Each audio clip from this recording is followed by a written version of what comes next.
प्रिय मित्रांनो, आज मंगळवार आणि 8 एप्रिल आणि या आजच्या दिवशी आपण पहिल्या वाचनामध्ये पाहतो की हे जे यहुदी लोक वाळवंटातून जात आहेत ते त्या वाळवंटामध्ये त्यांना अन्न पाणी मिळत नाही, म्हणून ते कसे वैतागलेले आहेत, संतापलेले आहेत, देवाच्या आणि मोशेच्या विरुद्ध तक्रार करून ते वाईट बोलत आहेत. आणि म्हणून परमेश्वराने त्या वाळवंटामध्ये आगे साप पाठवले आणि ते साप त्यांना चावू लागले आणि काही लोक मरण पावले.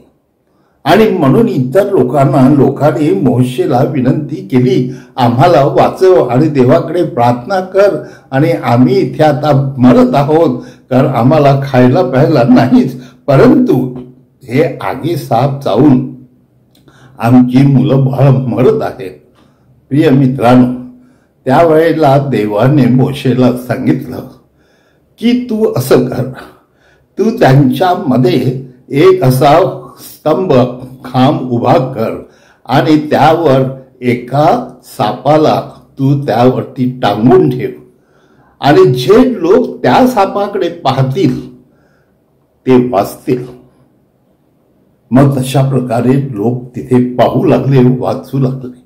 हो माझ्या प्रिय बंधू भगिनींनो, परमेश्वराविरुद्ध आपण पाप केलं की जीवनामध्ये मरण आहे.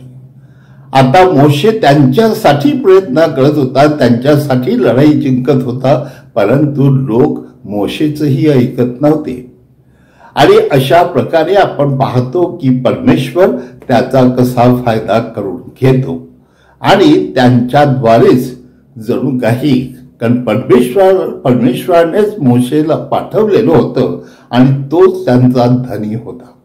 हो माझ्या प्रिय मित्रांनो, प्रभू येशू ख्रिस्त आज आपल्याला शुभवर्तमान देखील तेच सांगत आहे की तुम्ही येशूला जीवनामध्ये उंच केलं तर परमेश्वर तुमचं रक्षण करेल. परमेश्वर तुम्हाला सगळ्या संकटातून, वाईटातून, महारोगातून वाचविल आणि परमेश्वर तुमचं तारण करेल.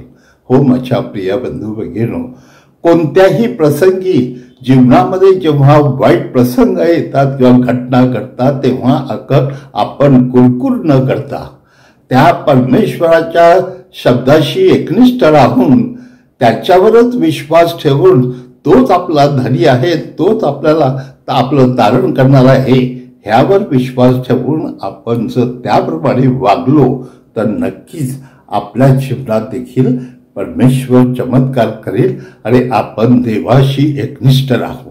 हो माझ्या प्रिय मित्रांनो, अनेकदा आपला विश्वास कमी होतो, अनेकदा आपण देवाला देखील शिव्यागाळी देतो, परंतु आपण विसरतो की त्यामुळे आपण स्वतःला वाचवू शकत नाही किंवा स्वतःचं कल्याण करू शकत नाही. म्हणून जर आपल्याला स्वतःला वाचवायचं असेल तर शेवटी त्या परमेश्वरावरतीच विश्वास ठेवणं आवश्यक आहे. आणि जीवनामध्ये संकट, दुःख येतात तेव्हा परमेश्वर आपल्याला त्या संकटातून वाचविल हा आपला विश्वास असला तर शेवटी आपलं तारण हे 100% खात्रीपूर्वक आहे.